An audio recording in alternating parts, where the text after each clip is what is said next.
Hello, how's it going, guys? Keldor here, and welcome to Supermarket Simulator. Today, we're going to be talking about the top 5 things that I like from this game that I wish would be implemented in other simulator games, such as TCG Card Shop Simulator, since that is the one we primarily have played on the channel thus far. But yeah, we'll start with an honorary mention. This one doesn't count, but I'd like to mention it because I really like the lighting in this game. Also, this guy's complaining about the price of my yogurt. Whoopsie daisy. I must have forgot to do price changes before I opened the shop, but we'll get into that shortly here.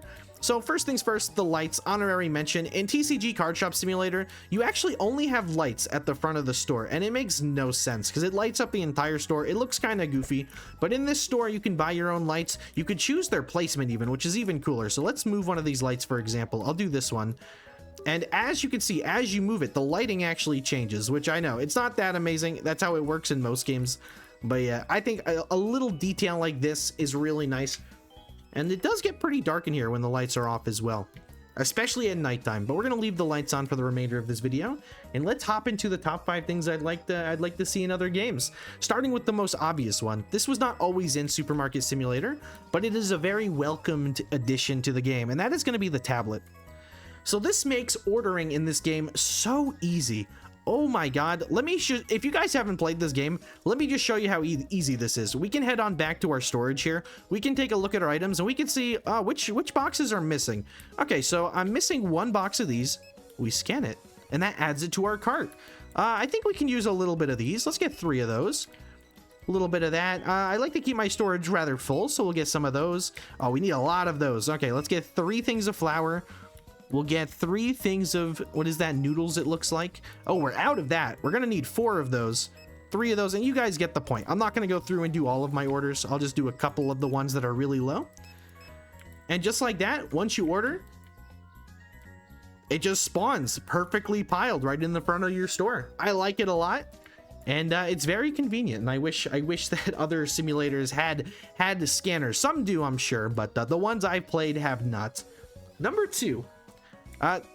Now this one is in a lot of simulators, but TCG, for example, does not have them. The self-checkout machines. Now, obviously, customers do go substantially slower on the self-checkouts as opposed to if they were to be wrung out by a cashier.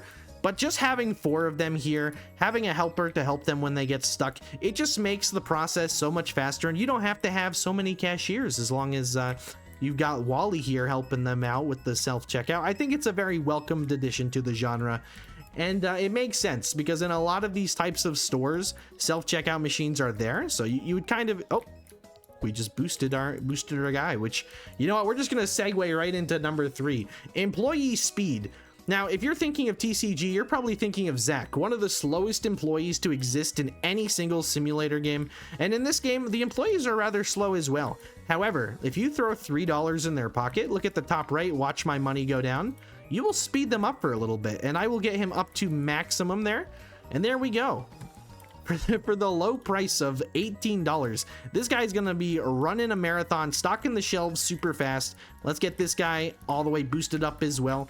And it doesn't have to be implemented exactly like this, but I would like to see more simulator games having ways to make your employees work faster, whether it be in the form of raises or whether it be in the form of, I don't know, maybe like a skill tree where they can level up and get better at things over time.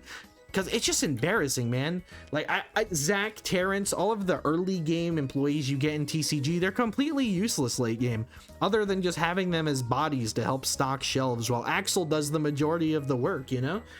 Regardless, though, since we did forget to do price changes, let's hop into number 4 here. Price changes. Oh my god, this is so convenient. Why is this not in every single game? There's an entire menu here listing every single item you own with their market price as well as the price you have them listed at, profit, average cost, everything in one place. And not only that, but anytime there's a price change, there's an arrow right next to the item that changed in price. So you can see here the T Black went up in price. We can sell it for a market price of $5.80. So I like to go a little bit above market price. So we'll do like maybe $5.90. Sounds good to me. This one went up to $5.20, so we'll do $5.30. There we go. Anything else change in price, or is it only those 2 items? Oh, one went down in price and another one went up. So we'll do this really quickly. 1.7. And then 2.9, I guess 15 cents above. There we go. And yeah, it's a very welcomed addition to these types of games. Tobacco Shop Simulator does it better in my opinion, but this game still does it pretty well, and there can always be improvements. But here we are at nighttime, so you guys can see how dark it actually gets in this shop. You may even want more lights than I have, but your electricity bill will go up in case if you end up doing that.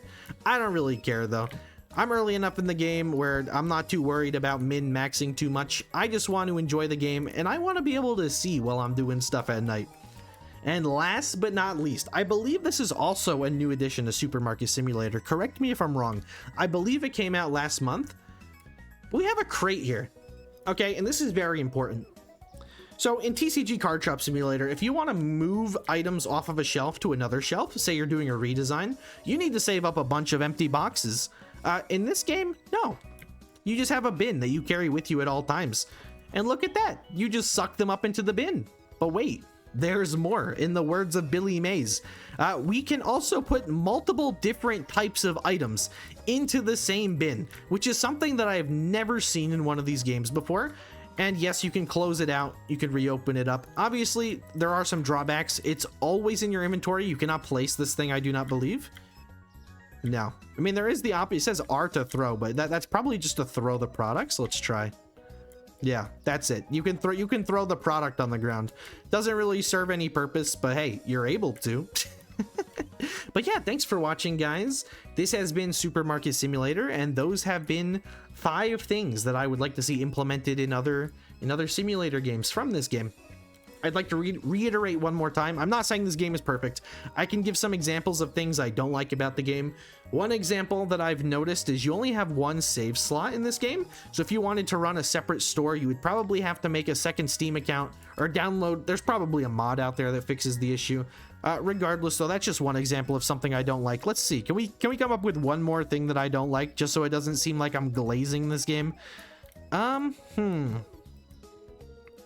I don't know, man. I really do enjoy this game.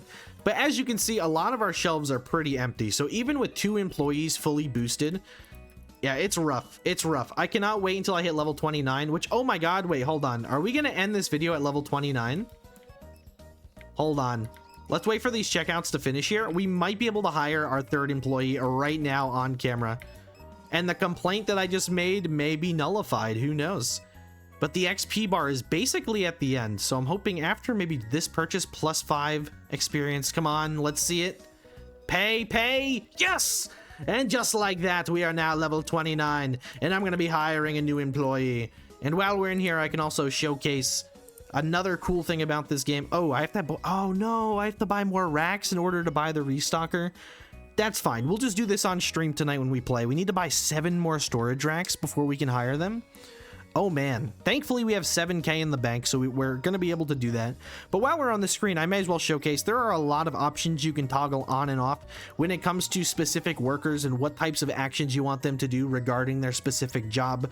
It does appear that maybe only the restockers have that feature. Yes, it is. Regardless though, still a very welcomed addition to the game. But yeah, until next time, guys. This has been Keldor, this has been Supermarket Simulator, and I'll catch you guys in the next one. Peace.